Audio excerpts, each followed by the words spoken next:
Well, welcome guys, thanks for checking out this video. You're here to find out a HDMI solution for the original Xbox.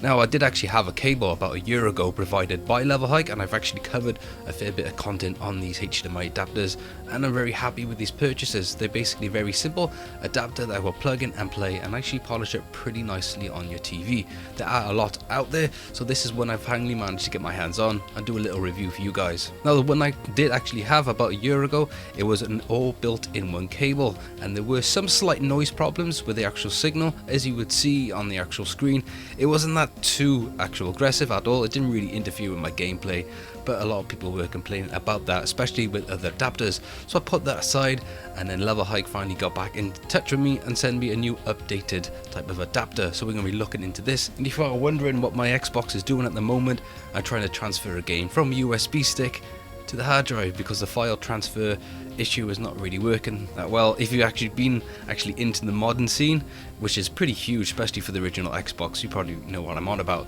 But now let's head into an unboxing, what you get with your purchase, and I do an actual comparison on what they were like with the original cables that you had back in the day.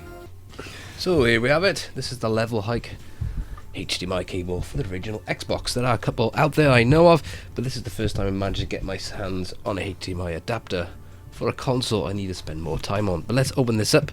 It is a bit damaged because of how I actually stored this in the first place, so a bit of my fault there. But let's open it up and see what we get. Okay, nice. It's a bit of a rubber plastic feel, bit of a better built than some of the other stuff I've handled. So it's all tidied up. Let's get this out of the way, and that's the adapter.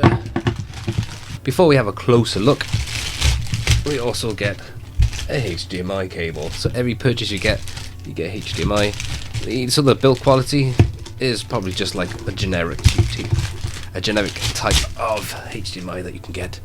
So nothing's too special, but it does the job. The adapter itself. So we got an LED indicator, like so. We have our power supply. Not too sure if it actually needs it. And then there's our actual HDMI port. Let's give it closer look. There we go, that's better. And each product is actually labeled with a serial code, so if there's any problems, there is a year warranty on one of these.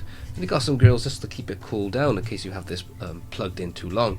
But one of my recommendations is, whenever you set these up, like I've mentioned in my other videos with these adapters, is to put this into the TV USB. So then when you've got that TV powered off, this will keep this powered off. You don't want to keep this on all the time, because these would actually warm up pretty much if you keep these on for like a week straight or something like that.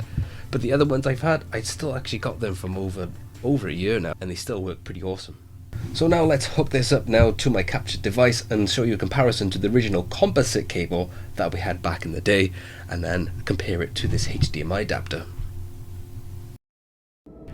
But first, let's have a close look now with the original composite cables that the console originally came with. If you pay close attention to around the font and the details, they are quite blurry. But this cable originally on a CRT TV, on a 14-inch or even something like a 21-inch, this probably wouldn't be too bad. But now using this cable on a new HD TV, the actual image gets blurred, and that is just because it's an analog signal being straight converted into a HD digital signal. The composite cable was very common, especially back in the day. It's a very simple cable that will plug straight into your TV, and all the video information will be coming out through that one yellow cable. So all the whites and the blacks, the reds, the blue and the greens, all through that one composite cable. So that means basically what it says is a composite signal. So the image is broke down, and that's why you always get that blurry effect. There were better cables pushing out an analog signal like the S-Video, and then over here was more common was the RGB SCART, which is the more variable, highest quality to push out an analog signal, breaking down the whites, the blacks, the red, greens and blues. But these days a lot of the TVs cannot even set these cables anymore, and we are pushed to use the HDMI, and then that is where the Levelhike HDMI at a good affordable cost comes in. Now, one adapter that is pretty common but is really cheap is this composite to HDMI converter. A lot of the Americans do buy this because it's a simple and affordable way to actually get a signal out into your TV. But I strongly recommend from staying away from things like this, as it is only converting the composite signal into a HDMI. So it's carrying that composite signal and then trying to convert it analog to digital by this adapter with a 720p and 1080p upscaler that doesn't really work at all. So now let's look into the same game at the same scenes with the Levelhike HDMI adapter. So now that we got it all set up, I have a closer look now at the title screen, and you would have already noticed the quality is definitely better. The whites and the blacks and the colors are definitely more vibrant, and the main reason why is because it's tapping into the component analog signal. Component actual signal coming out, you can actually tap into the progressive signal. If you don't know what that means, you got an interlace signal that was working fine on CRT TVs, and a progressive signal works better on a HD TV screen. So this adapter now tapping into the component does give you that better resolution. And one unique thing about the original Xbox, it can actually output a 720p resolution and even a 1080i resolution on certain titles. This wasn't available on the UK PAL console, but if you manage to actually mod your console, which a lot are actually modded right now, into a NTSC console, you can actually tap into that resolution output. The native resolution coming out from this adapter is 480p, and a lot of the other adapters like the PS2 and the SNES and the Mega Drive actual adapters does upscale it to 720p, but this actual output is only just doing this 480, so it's a straight resolution output. So as there's no upscaler built into this adapter, you don't even have to give it additional power, so you simply just plug it in as I shown in the video. Now to help you get a better understanding, we got the composite actual footage on the left and then the Levelhike HDMI on the right. For some reason it wanted to keep its weird stretch 16:9 ratio with the actual composite, and I couldn't really alter it, but I hope you do get a better understanding. I'm not sure why I went with Castlevania title, perhaps I'm just itching to get a HD port or even a remaster of this title, but we all know what Konami are like with any releases at the moment. Let me know in the comments box below if you are itching for a HD or even remaster of this. Now personally for me, the jump from original composite to HDMI adapter from Levelhike is night and day, and I'm very happy with the results that they have here.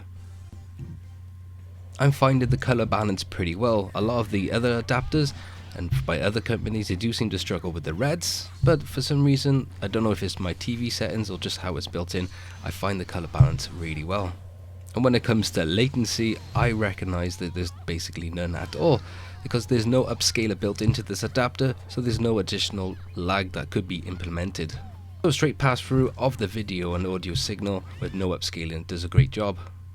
Well, let's see if we can do any better. Let's add into this M Classic to the adapter and also try and mod this ISO a bit by making it a widescreen game. So let's head into PS Wide, you will find the code there, track down the game, and then we'll head to Hex Editor and actually change the default XBE file, and this is the results. Well, there's a couple of things to take account for. The capture card that I am using unfortunately can only get up to 1080p at 30 frames per second, where this M Classic can get up to 1440p. Another thing to take account for is how this actual video is exported and then is uploaded, and then that's what you see on YouTube, so it actually goes around to some actual conversion rate. The clarity does actually lose from all this conversion problems. When it comes to any noise or even some artifacts coming out for the video information of this adapter, I didn't really recognize much at all to really disturb my gaming experience. There were some minor, perhaps those little wavy effects that I mentioned at the beginning of the video were slightly apparent when all the screen was white and black, but that only happened very minor times. But when I actually had that old adapter plugged in and then I plugged in this new adapter, the actual problem was still there, but then after a while of gaming the problem was gone. So it's a bit weird, but then after I kept this Levelhike adapter in, the problem wasn't there at all, but it only popped out here and there, so nothing really major at all. And for the price tag and what this adapter does, it does a pretty awesome job. So this adapter I find is a great, simple, affordable way to get HDMI signal out of your older console, which is great because a lot of these TVs these days cannot accept anything apart from a HDMI, so it's great now to get these old consoles running up on a 4K screen. Of course there are other adapters that basically do the same type of job. This is one I've got my hands on and I'd be happy to try and review any other adapters, but for the moment I'm really happy with this device and I consider this up as my main setup. There are obviously some expensive ways to try and get even a better signal out from the original Xbox cable, or even to hardwire a HDMI mod. this is something quite pricey and something I'm not really experienced on actually soldering and putting together myself. But that would be the ultimate experience to try and get a HDMI signal out of your original Xbox. So now that my original Xbox is polished up pretty nicely onto my screen, especially now with that M Classic as well adapter straight onto it, it's something I really want to try and dwell and put more time into and see what other stuff I can get out of this console. This one actually has been out for over 20 years, and I remember when this console came out, the actual modding and hacking scene actually exploded. A lot of people had a lot more power to play with, and a lot of modders were just trying to get emulations and things like that. This is when it actually all started to kick off big time. So perhaps in the near future I may actually do how to actually mod your original Xbox. There's plenty of videos out there, but I'd like to try and break it down and see if people are still interested in today. Especially now that Xbox has announced that they are not going to be working so much on backwards compatibility with the new consoles. They kind of said about the legality and the actual complications to do so. So I don't think they'll be investing so much. But now to try and get your original actual Xbox with HDMI upscaled is pretty nice. So as always, if you like this type of video, hit that button. If you want to help and support this channel, click subscribe, leave a comments below, and I catch you a lot on the next video.